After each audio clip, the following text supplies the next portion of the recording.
Olá, queridos alunos. Meu nome é Renê Souza e estou aqui hoje para vocês, participando na nossa Semana de Combate à Corrupção, para trocar uma ideia sobre um tema que está na moda, está na crista da onda, que é o Acordo de Leniência.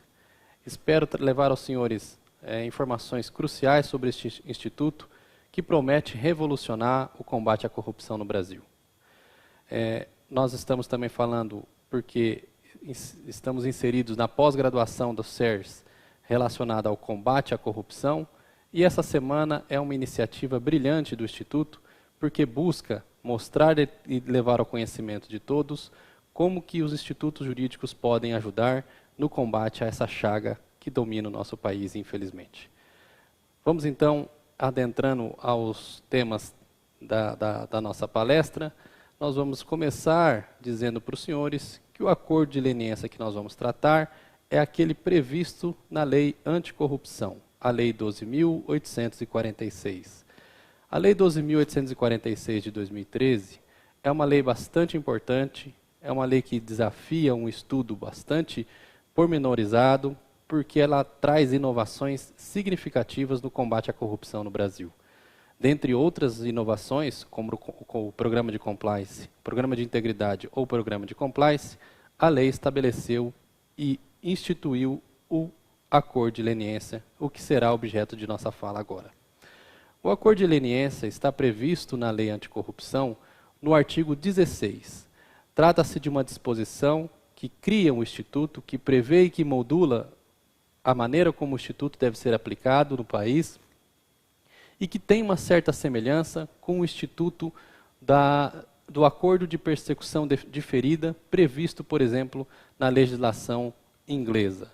A semelhança é tão grande, para os senhores terem uma ideia, que o Acordo de Persecução Diferida, lá do Instituto inglês, também só pode ser proposto por pessoas jurídicas, em favor de pessoas jurídicas, assim como o Acordo de Leniência aqui do Brasil, e também tem como função primordial a atenuação das penas em troca de informações úteis. O Acordo de Leniência, portanto, ele é um instituto novo no Brasil, mas tem paralelos também na legislação estrangeira. Trata-se de um instituto que decorre da chamada internacionalização do direito, que busca trazer ou importar ou exportar institutos jurídicos que, de uma forma ou de outra, produziram resultados positivos em um território, em uma nação, e que são transplantados para outra nação diante desses resultados positivos. Essa expansão desse tipo de modelo de acordos é uma tendência hoje em todo o mundo e todo o globo, porque a justiça negocial tem sido entendida como aquela que seja a melhor ou a mais capaz de atender à massificação dos conflitos que a vida moderna acabou produzindo. O sistema conservador, o sistema tradicional de resposta do sistema de justiça diante dos ilícitos praticados, não dava mais cabo ou não era mais capaz de solucionar todos esses conflitos, de modo que a justiça negocial ou a justiça pactuada ganhou relevo nesse contexto, e isso frutificou na exportação e na importação dos modelos de justiça consensual, sobretudo aqueles estabelecidos por meio de acordos. E o acordo de leniência, assim como a sua prima, a colaboração premiada, ela tem uma utilidade muito grande também no que se refere a determinados ilícitos, quando o ilícito é praticado sem dissenso entre autor e vítima. Ou dissenso entre autor e vítima, ou entre os protagonistas que praticaram o ilícito, porque ele é cometido no interesse e na proteção de interesses ilícitos de todos os protagonistas envolvidos. Os chamados ilícitos consensuais, ou seja, aqueles em que não há, ou que os protagonistas praticam ilícitos sem que haja possibilidade de outras pessoas tomarem conhecimento, esse tipo de mecanismo de investigação ganha relevo, porque a única maneira de se descobrir o ilícito praticado é por meio do fornecimento das informações prestadas por um daqueles agentes que praticou o ilícito. Os delitos consensuais, portanto, dependem, para serem investigados, da chamada quebra da lei do silêncio. Somente por meio da quebra da lei do silêncio, que vigora entre corruptor e corrupto, é que é possível investigar na sua inteireza o ato de corrupção praticado. É essa a lógica em que se insere os poderes e a atuação probatória do Acordo de Leniência. O Acordo de Leniência, na verdade, não é uma novidade da legislação anticorrupção, da Lei Anticorrupção, a Lei 12.846.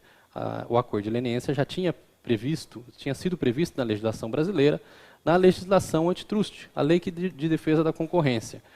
É verdade que com outras finalidades, com a finalidade de proteger a livre iniciativa e a livre concorrência, mas diante do sucesso que o Instituto alcançou naquele âmbito, ele foi transportado também para a legislação anticorrupção.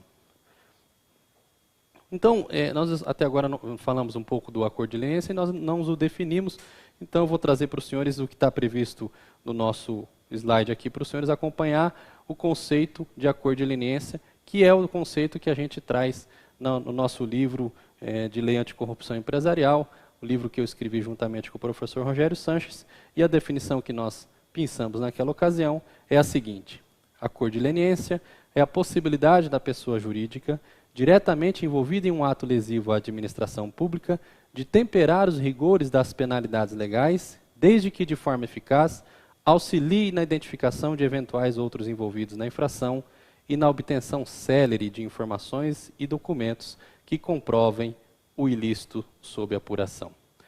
Este é um conceito razoavelmente analítico, porque procura trazer as principais características, as principais informações conceituais que podem definir o instituto do Acordo de Leniência.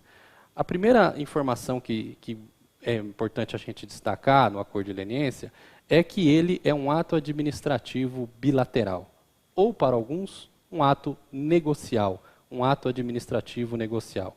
O que isso significa? Significa basicamente que o Acordo de Leniência sempre deve pressupor vontade entre as partes, vontade livre e consciente entre as partes na sua celebração.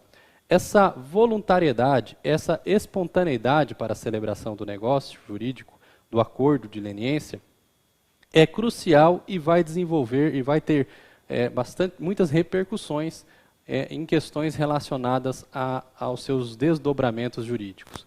Mas essa é uma informação crucial que eu preciso deixar bastante assentada para os senhores compreender, como eu disse, alguns dos desdobramentos que nós enfrentaremos daqui a pouco.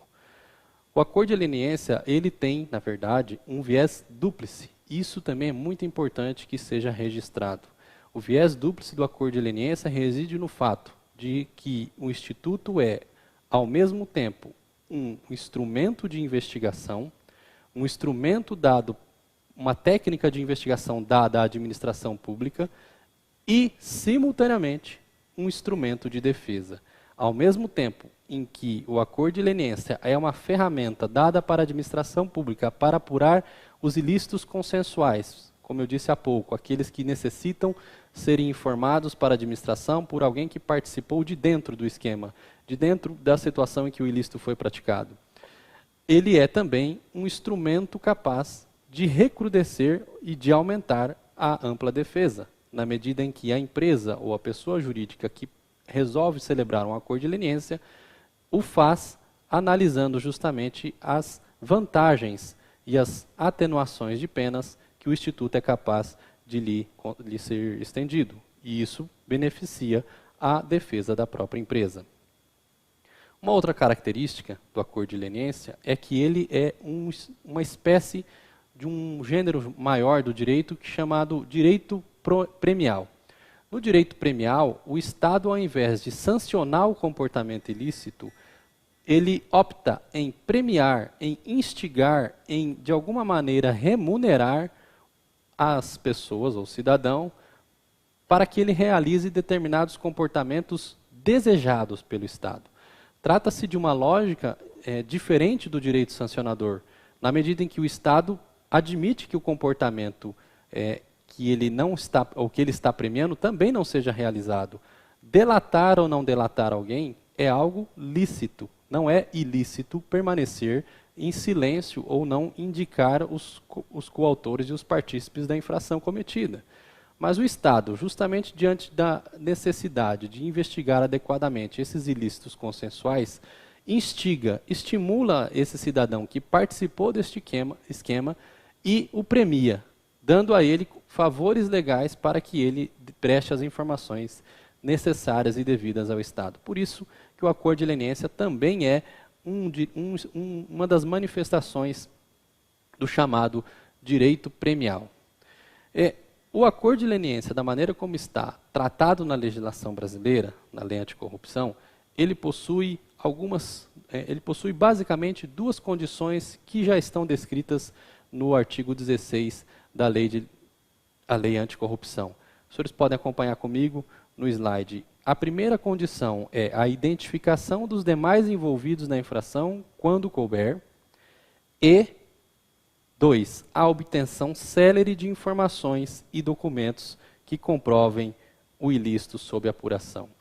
Como os senhores podem notar na dicção contida na legislação, os dois incisos estão ligados pela conjunção aditiva e. Isso significa, como os senhores podem ver no destaque, que os requisitos, que essas condições para a celebração do acordo de leniência são cumulativos. Não há que se falar em a celebração de acordo de leniência apenas com a prestação de informações que leve à identificação das demais pessoas envolvidas na infração. A lei colocou como condição cumulada a necessidade de serem também levadas ao conhecimento da administração pública as informações e documentos que comprovem o ilícito sob apuração. Esta é uma informação relevante porque os senhores vão perceber que o acordo de leniência tem, portanto, uma natureza de obrigação de resultado. Por que o acordo de leniência é uma obrigação de resultado? Porque, como está contido na redação, os documentos e as informações prestadas devem comprovar o ilícito sob apuração. Isso significa que a lei não se satisfaz com a mera identificação dos demais envolvidos na infração. Ela exige informações e documentos que sejam cruciais para a identificação desses ilícitos. Não haverá, portanto, cumprimento do acordo de leniência se essas informações forem superficiais ou se essas informações forem consideradas desnecessárias. Essa é uma premissa muito importante no acordo de leniência, porque isso faz com que o acordo de leniência tenha uma pequena distinção, por exemplo, da delação premiada. Na colaboração premiada, prevista na Lei 12.850, há um dispositivo expresso no sentido de que a colaboração, não por si só, isoladamente, não é capaz de levar à condenação dos delatados.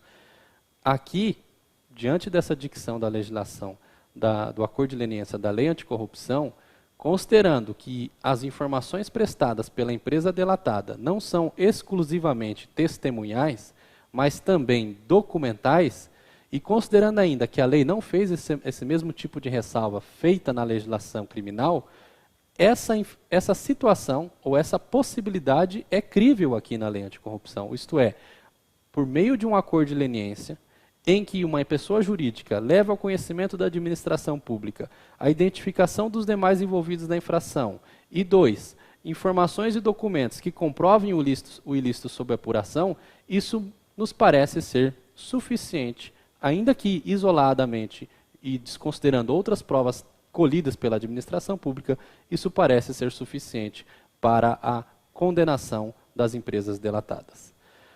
Avançando, gostaria de passar para os senhores, esse foi um primeiro tópico de uma questão controvertida, nós vamos falar sobre os requisitos do acordo de leniência. O primeiro requisito do acordo de leniência, também previsto nesse artigo 16, inciso 1, é que a pessoa jurídica seja a primeira a se manifestar sobre seu interesse em cooperar para a apuração do ato ilícito. Essa exigência para que a pessoa jurídica deve ser a primeira a se manifestar é inspirada no chamado dilema dos prisioneiros, uma das subteorias da teoria dos jogos, uma teoria típica da matemática, mas que foi exportada para as ciências humanas, no sentido de explicar determinados comportamentos sociais dos cidadãos enquanto eles encontram-se unidos em laços de cooperação. Quebrada a regra da cooperação entre aqueles que antes estavam unidos por meio da promessa de premiação para aquele que primeiro delatar os demais, isso leva à possibilidade de que, ainda que eles tenham combinado qualquer tipo de estratégia para enganar a administração pública, essa estratégia acaba não sendo mais interessante entre os comparsas, e isso produz o resultado desejado pela legislação, que é a quebra entre a cooperação ou entre a união entre os comparsas que antes se uniam por esses elos ilícitos e não levavam ao conhecimento da administração o ato ilícito praticado. Basicamente, essa é a ideia. Mas isso significa que uma pessoa jurídica que queira celebrar o acordo de leniência deve procurar a administração pública antes de qualquer outra. Ou, ao contrário, a segunda pessoa jurídica que procurar a administração pública para celebrar um acordo de leniência não terá o direito de assim fazê-lo. Quem terá feito foi a primeira pessoa jurídica. Então, quem chegar primeiro, a corrida em busca do acordo de leniência e em busca dos favores concedidos pela legislação só é dado para aquele que chegar em primeiro lugar ao balcão da administração pública. Isso nos levanta uma outra questão polêmica, que é também o nosso objetivo de trazer aos senhores. E no caso de acordos sucessivos ou múltiplos, isso significa dizer, se uma pessoa jurídica está sendo processada ou sendo investigada pelo fato 1, mas ela quer levar ao conhecimento da administração pública, mesmo não sendo a primeira a procurar a administração pública, o conhecimento de fatos que não estavam sob apuração do fato 1, mas que levam à investigação de fatos antes desconhecidos da administração pública. Nesse caso, excessivamente ou exclusivamente, nos parece possível que a administração celebre acordo de leniência com esta pessoa jurídica, mesmo ela não tendo sido a primeira a procurá-la, porque nestes casos a administração estará obtendo informações de um outro ato ilícito e não aquele exatamente que estava sob apuração inicialmente. Esta, portanto, é uma situação que excepciona o inciso 1 do artigo 16, mas não na medida em que seja possível ou o que permite que pessoas jurídicas possam celebrar acordo de leniência sucessivamente, uma atrás da outra, porque isso levaria a uma banalização, uma inutilidade do acordo de leniência, porque bastaria que as empresas combinassem entre si, parceladamente, partes das informações do ilícito, e isso resultaria justamente num grande engodo para a administração pública, na medida em que, na verdade, elas não estariam prestando informações sobre o ato ilícito, mas, na verdade, estariam todas conjuntamente continuando a praticar um ato ilícito conjuntamente, né? Então, esse é o primeiro requisito. Nós vamos passar para o segundo requisito, que é a pessoa jurídica cesse completamente sem o envolvimento na infração investigada a partir da data da propositura do acordo. Isso significa dizer, a pessoa jurídica precisa cessar, precisa interromper a prática dos atos ilícitos que ela vinha cometendo anteriormente à propositura do acordo. Evidentemente que existe uma exceção a essa regra, a esse requisito, que é justamente aquela possibilidade prevista na Lei 12.850, a Lei de Organizações Criminosas, no artigo 8º, que prevê a ação controlada, em que a pessoa que celebra o acordo pode permanecer realizando determinadas condutas que busquem justamente aumentar ou produzir mais provas para a administração pública, e inclusive do destino dos produtos da ilicitude praticada, desde que sob supervisão da própria autoridade pública. Então, esse requisito 2 da Lei de Anticorrupção, do artigo 16 da Lei Anticorrupção, encontra também uma exceção na chamada ação controlada. E o terceiro requisito é que a pessoa jurídica admita sua participação no ilícito e coopere plena e permanentemente com as investigações e o processo administrativo, comparecendo sob suas expensas sempre que solicitada em todos os atos processuais até o seu encerramento. Essa disposição, ela não pode ser considerada ou entendida como sendo uma renúncia permanente dos direitos fundamentais que as pessoas jurídicas também possuem pelo ordenamento jurídico constitucional brasileiro. A interpretação que deve ser dada a esse dispositivo é que essa cooperação plena, essa admissão na participação do ilícito, tem caráter processual. Significa dizer, com Com esse requisito, o acordo de leniência garante que o processo tramitará de uma maneira mais rápida, célere, inclusive sendo este um dos pressupostos da celebração do acordo de leniência, como eu li agora há pouco.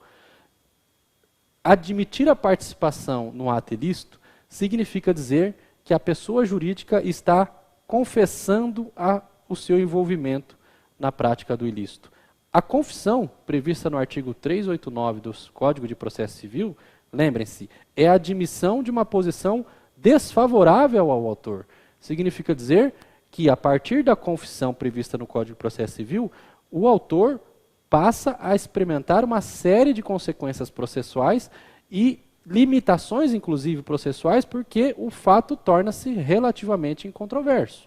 Então, essa disposição tem muito mais sentido processual do que propriamente de renúncia a direitos fundamentais. Até porque a renúncia a direitos fundamentais poderia ensejar a discussão sobre a violação ao artigo 5º, incisos romanos 43 da Constituição, que significa, aliás, 63 da Constituição, que significa o direito de permanecer em silêncio e também de não produzir provas contra si mesmo. O direito de não produzir provas contra si mesmo encontra-se violado por essa disposição da lei anticorrupção. O sujeito que admite a sua participação e mais, que coopera plena e permanentemente com as investigações e o processo administrativo, viola o seu direito de não produzir prova contra si mesmo? Qual é a resposta adequada para uma questão dessa, senhores? A resposta mais adequada é no sentido de que a participação ativa, premiada pela legislação anticorrupção, premiada pelo acordo de leniência, não viola essa garantia constitucional na medida em que ela é uma conduta voluntária. Sendo voluntária, significa dizer, não há que se falar em coação, coerção do Estado para obter esse tipo de conduta da pessoa jurídica. Ela o faz dentro da legítima manifestação da sua autonomia da vontade. Por isso, essa disposição é lícita, é válida e ela tem um desenho constitucional adequado, segundo a nossa doutrina e a nossa jurisprudência mais consentânea com o assunto.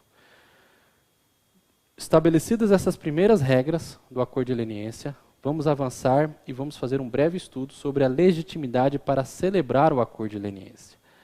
A lei anticorrupção prevê que celebrará o acordo de leniência a autoridade máxima de cada ente ou órgão em que ocorrer ou que for competente para a apuração daquele ato ilícito. Autoridade máxima, não há conceito previsto na lei anticorrupção, deve ser entendida como a autoridade que detém a maior gama possível e a maior capacidade administrativa de julgar, de avocar, a maior carga administrativa para praticar atos naquela escala, naquele órgão e naquele ente da administração pública e que ocupe o ápice de uma pirâmide hierárquica naquela administração pública. Significa dizer a pessoa legitimada, a autoridade máxima que ocupa aquele cargo é a pessoa que detém a maior capacidade de movimentação daquele órgão. É ela em que, em tese, deve celebrar o acordo de leniência.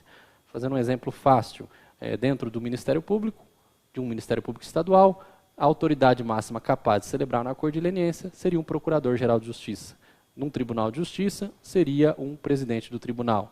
E numa prefeitura municipal, um prefeito municipal. Numa Câmara Municipal, o presidente da Câmara. Ou seja, aquela autoridade que reúne o maior poder de decisão política e de controle e de movimentação daquele órgão ou daquele ente público.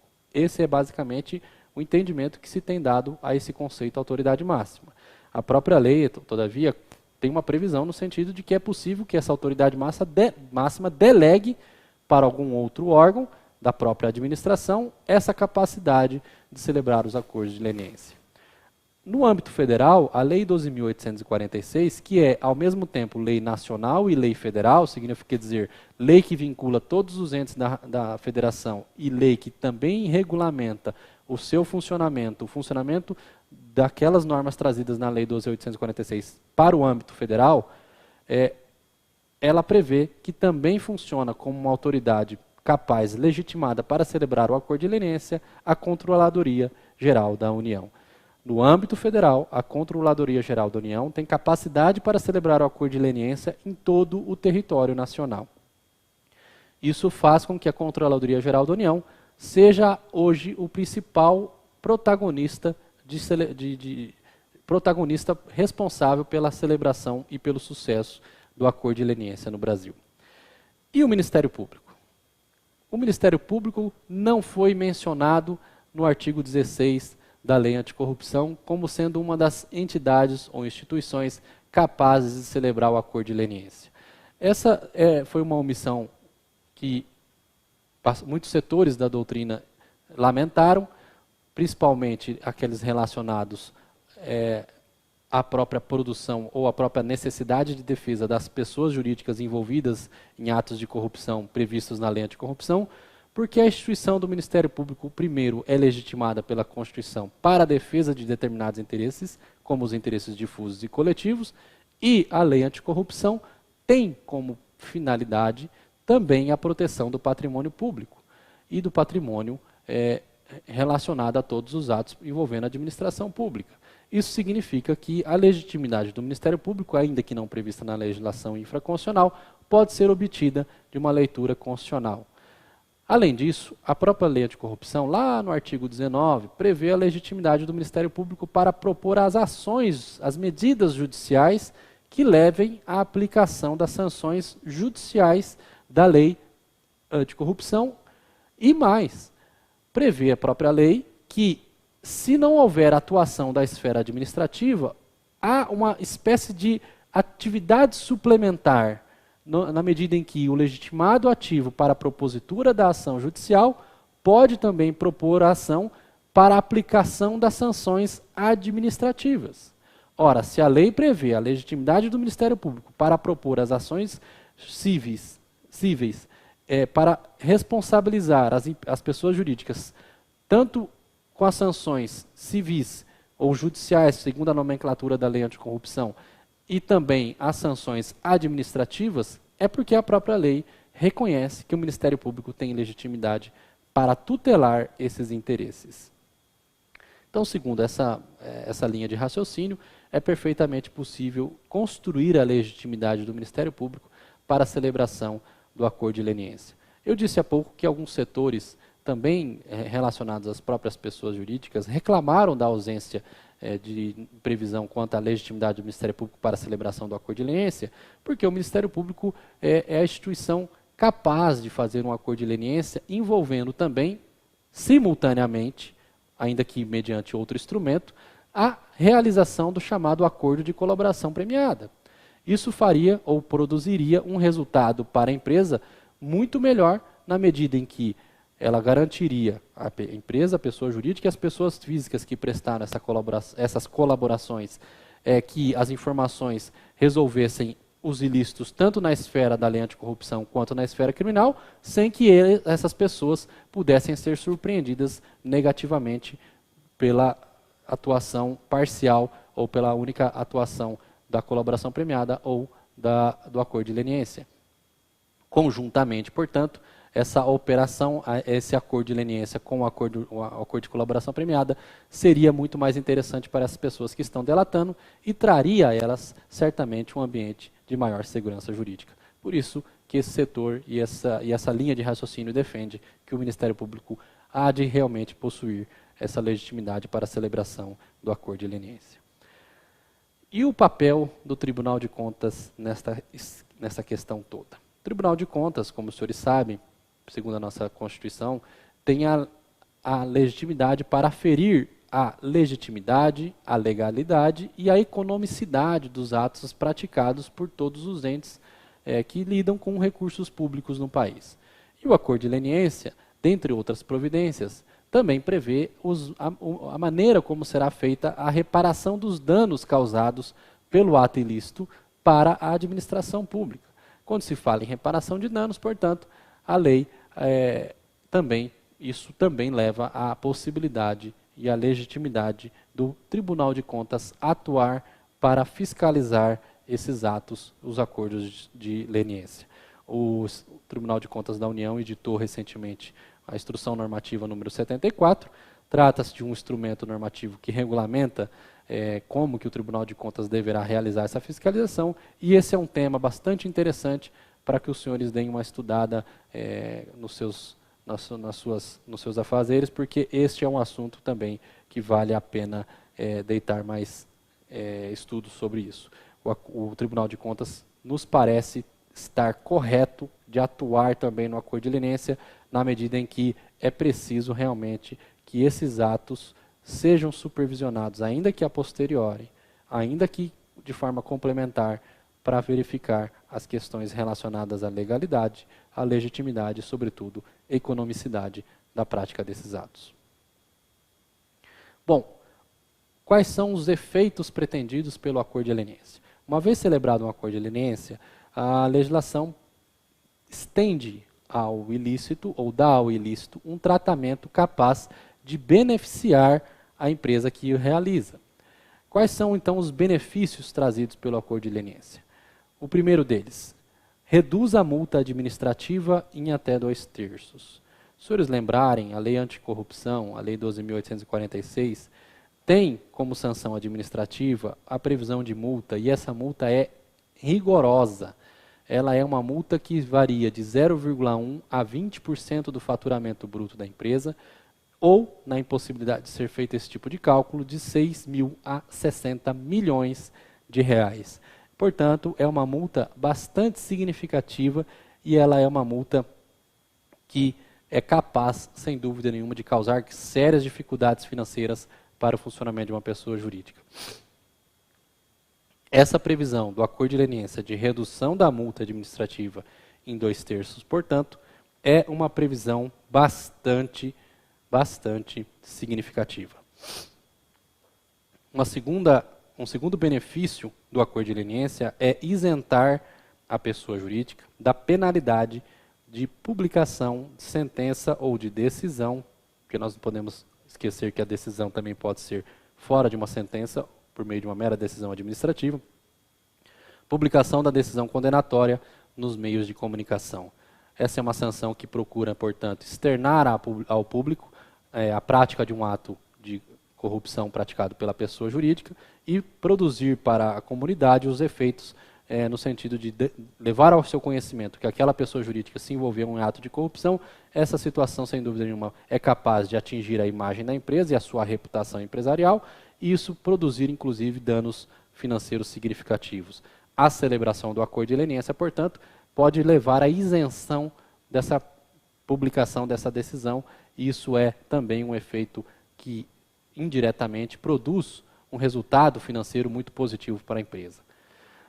O terceiro benefício previsto na legislação para a celebração do acordo de leniência. O acordo de leniência evita a proibição de receber incentivos, subsídios, subvenções, doações ou empréstimos de órgãos ou entidades públicas ou de instituições financeiras públicas ou controladas pelo poder público, pelo prazo mínimo de 1 e de máximo de 5 anos.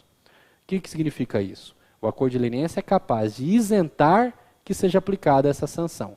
Essa é uma sanção que procura impedir que a pessoa jurídica receba qualquer tipo de benefício do poder público, inclusive benefícios de instituições financeiras públicas ou controladas pelo poder público, por exemplo, Banco do Brasil e Caixa Econômica. Ou seja, a aplicação desse tipo de sanção pode impedir uma pessoa jurídica de receber qualquer tipo de crédito de uma instituição bancária, uma instituição financeira controlada pelo poder público, além de outros tipos de incentivos, subsídios, subvenções ou doações ou até empréstimos de órgãos ou entidades públicas. É verdade que o recebimento desse tipo de benesses reclama uma série de outros requisitos da lei, mas a condenação na lei de anticorrupção é capaz de levar à aplicação desse tipo de proibição. Então, o acordo de leniência isenta a empresa de sofrer esse tipo de sanção. Por último, a lei também tem a previsão no sentido de que o acordo de leniência pode levar à isenção ou à atenuação das sanções previstas no artigo 88 e 89 da Lei de Licitações. que a gente não pode esquecer? Cuidado. O acordo de leniência não atinge de maneira nenhuma a obrigação de reparar o dano. A obrigação de reparar o dano é considerado o núcleo indisponível de tutela do patrimônio público. Então, celebrado o acordo de leniência, isso não poderá produzir qualquer efeito sobre a necessidade de reparar o dano, na obrigação de reparar o dano. Qualquer dano, qualquer prejuízo causado pelo ato ilícito em que a pessoa jurídica infringiu as normas previstas na lei anticorrupção, esse prejuízo, esses danos deverão ser integralmente ressarcidos por ela em face do poder público. E o acordo de leniência não pode, em hipótese nenhuma, resultar em diminuição nesta obrigação de reparar os danos. E a pergunta que é muito comum quando a gente está explicando o acordo de leniência por essas aulas que a gente tem ministrado. E outros tipos de obrigações? É possível o acordo de leniência prever outros tipos de obrigações? Então, temos que tomar o seguinte cuidado. Acordo de leniência não tem, essencialmente, a natureza jurídica de TAC. E acordo de leniência não tem, essencialmente, termo de ajustamento de cessação de conduta também. O acordo de leniência é um acordo feito entre a pessoa jurídica e a administração pública em que a pessoa jurídica se compromete a prestar informações úteis para e no interesse da investigação. A cessação do comportamento ilícito é um dos requisitos da celebração do acordo de leniência e não seu objetivo principal. O termo de ajustamento de conduta pressupõe que a conduta ilícita celebrada realizada por uma determinada pessoa seja cessada e ele se esgota ou a finalidade do termo de ajustamento de conduta ou do termo de cessação de conduta ilícita se esgota exatamente neste instante. É possível que o acordo de leniência tenha esse tipo de previsão ou previsão de outras naturezas que não sejam essas previstas na lei? É possível. É possível, mas o acordo de leniência nesse aspecto acaba se transmudando um pouco para um termo de ajustamento de conduta. E isso deve ser utilizado com bastante parcimônia, com bastante cuidado, para não haver a desnaturação do acordo de leniência, tal qual concebido pela lei anticorrupção. O parágrafo 7º da lei anticorrupção, ele tem uma previsão interessante que diz respeito ao descumprimento do acordo de leniência. De cara ou de saída é preciso registrar. Se a lei prevê os mecanismos de descumprimento do acordo de leniência, ou melhor, de proposta recusada do acordo de leniência, isso já significa que a aceitação de um acordo de leniência não é ato vinculado. A administração pública não está obrigada a aceitar o acordo de leniência proposto pela pessoa jurídica, ainda que ela seja a primeira a procurá-la, ainda que ela preste informações relevantes, ainda que ela cesse adequadamente, ainda que ela admita a prática do seu ilícito, ela que cesse a prática da conduta ilícita. Por quê? Porque a decisão pela celebração de um acordo de leniência passa por critérios, pela análise de critérios de oportunidade e conveniência, ainda que regrados pela Constituição, para que a administração pública celebre ou não este acordo de leniência. É verdade que esses requisitos contidos na lei acabam por regrar a discricionariedade da administração pública para a celebração do acordo de leniência, na medida em que ela também não pode celebrar acordo de leniência descumprindo esses requisitos previstos na lei. Mas a possibilidade contida no parágrafo 7º da lei, do artigo 16, da lei 12.846, de que o acordo de leniência pode ser recusado, já traz de cara essa conclusão de que o acordo de leniência não é direito público subjetivo do réu ou direito público subjetivo da pessoa jurídica que proponha o acordo de leniência. O acordo essa decisão pela celebração do acordo deverá se pautar em critérios do ato discricionário da administração pública. Esse parágrafo 7º traz uma regra importante, que é a imunidade processual no que diz respeito àquele período em que os documentos são levados ao conhecimento da administração pública.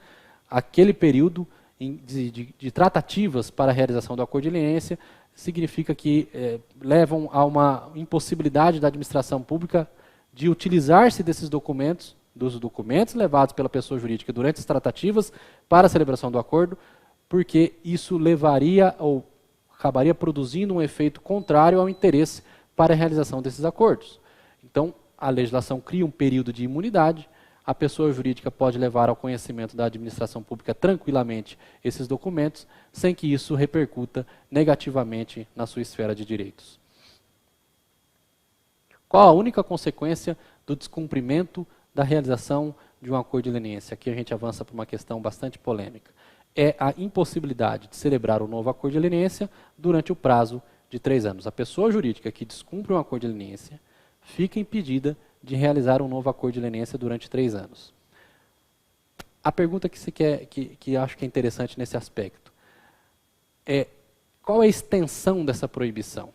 Essa proibição é feita ou ela é aplicável somente no âmbito daquela entidade que teve o acordo de leniência descumprido, ou ela se estende para outras entidades, para outros órgãos, e mais, para outras unidades da federação? Ou seja, um acordo de leniência descumprido na cidade de São Paulo impede que a mesma pessoa jurídica ou a filial dessa pessoa jurídica na cidade de Curitiba celebre outro acordo de leniência, ou aquele descumprimento lá em São Paulo é suficiente para impedir a celebração desse acordo de leniência em Curitiba pelo prazo de 3 anos? A resposta nos parece advinda de uma interpretação sistemática. A lei prevê, no artigo 22, parágrafo 4º, que, descumprido o acordo de leniência e aplicada essa sanção, ela deve ser alimentada no Cadastro Nacional de Empresas Punidas. Significa dizer, a legislação quis dar a esta sanção, a este impedimento temporário, uma dimensão nacional, uma repercussão nacional, para que todos os demais órgãos e entes não celebrem o acordo de leniência com aquela pessoa jurídica que já se mostrou, infelizmente, indigna de confiança para celebrar o novo acordo. Vamos avançar aqui para as disposições finais. Nosso tempo está acabando e eu queria traçar com os senhores sobre as independências de instâncias. E isso toca seriamente na questão do acordo de leniência. A lei diz o seguinte no artigo 29. O disposto nesta lei não exclui as competências do Conselho Administrativo de Defesa Econômica, do Ministério da Justiça e do Ministério da Fazenda para processar e julgar fato que constitui infração à ordem econômica. Depois, no artigo 30, a lei complementa: a aplicação das sanções previstas nesta lei não afeta o processo de responsabilização e aplicação de penalidades decorrentes. 1. De ato administrativo, de improbidade administrativa, nos termos da Lei 8429, de 2 de junho de 92. E 2, dos atos ilícitos alcançados pela Lei 8666, de 93, ou outras normas de licitações. O que isso significa? A legislação quis deixar bem claro que o âmbito de aplicação da lei anticorrupção não é o mesmo nem da lei anticoncorrencial, nem da lei de improbidade e nem da lei de licitações. As sanções aplicáveis, cabíveis, frente às disposições previstas na lei anticorrupção, não concorrem, não se sobrepõem, segundo o que eu li agora, artigo 29 e 30, com esses outros 3 regimes de direito sancionador. A questão que se coloca diante do acordo de leniência. Um acordo de leniência pode produzir efeitos minorantes sobre as sanções da lei de improbidade?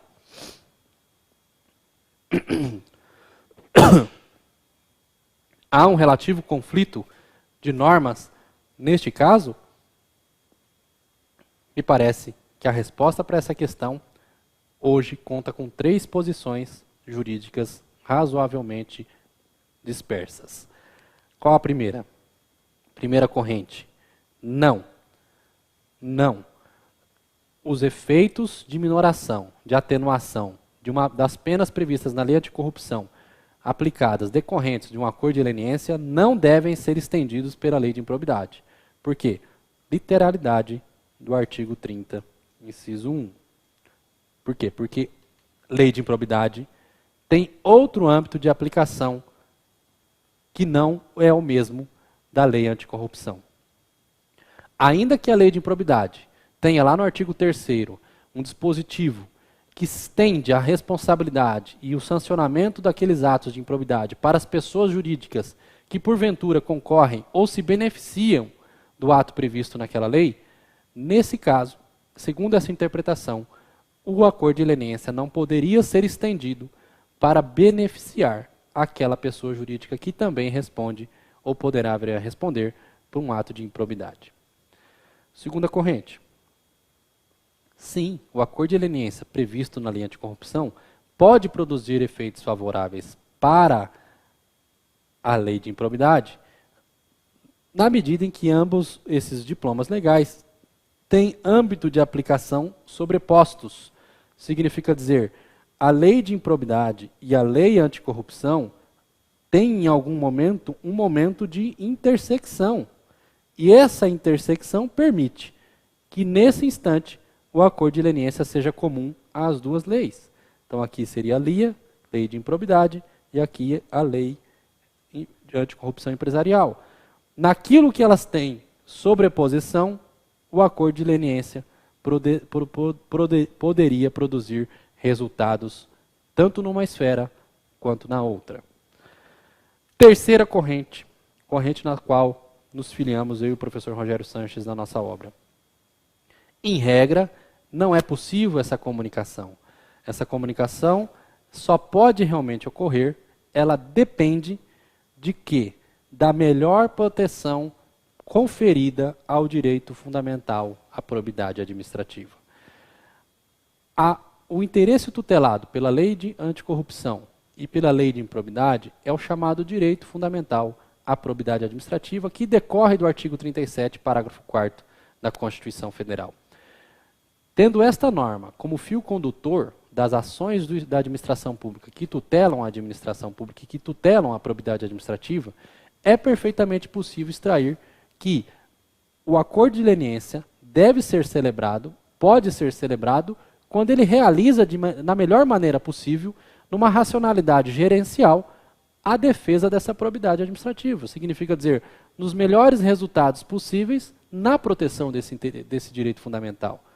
Se isso significar, inclusive, a extensão dos efeitos minorantes da lei anticorrupção para a lei de improbidade, isso não estará atentando contra a disposição da lei de improbidade, que proíbe, inclusive, a transação, o acordo ou a conciliação. Artigo 17, parágrafo 1º da lei de improbidade. Na verdade, nesse caso, estará sendo conferida melhor tutela e melhor proteção ao interesse e ao direito fundamental à probidade administrativa. Portanto, é essa linha, é esse o fio condutor, é essa linha de raciocínio que deve governar a decisão pela possibilidade ou não de extensão dos efeitos de um acordo de leniência para a lei de improbidade. Portanto, nós não concordamos com a tese principal de que, ou a tese dita por aí, de que o artigo 17, parágrafo 1º da lei de improbidade está revogado, está superado, porque a legislação não foi alterada propriamente dita. Porém, encarar esse dispositivo como um dogma absoluto pode colocar a perder justamente a proteção ao interesse e ao direito fundamental à probidade administrativa. O que vai dizer se um acordo de leniência deve ser estendido para essas esferas, para a esfera da improbidade e para a lei anticorrupção, é os resultados mais produtivos e mais protetivos possíveis ao direito fundamental à probidade. Espero ter sido claro aos senhores, porque com esse tipo de linha de raciocínio, nós assim construímos um raciocínio capaz de evitar voluntarismos e solipsismos e também evitar uma proteção deficiente desse interesse difuso. Queria deixar para os senhores uma bibliografia como recomendação, a nossa obra escrita com o professor Rogério Sanches, que está no prelo e está na elaboração da segunda edição. Queria agradecer imensamente a atenção de todos, espero ter colaborado. O acordo de leniência é um instituto que está sendo desenvolvido ainda no país, muitas outras questões com certeza surgirão e me coloco à disposição para os senhores. Até uma próxima. Fica aí meu e-mail para os senhores, caso queiram mandar qualquer tipo de dúvida, convites e reclamações e críticas, mas eu fico aqui no aguardo e no contato com os senhores. Foi uma satisfação. Até mais. Tudo de bom.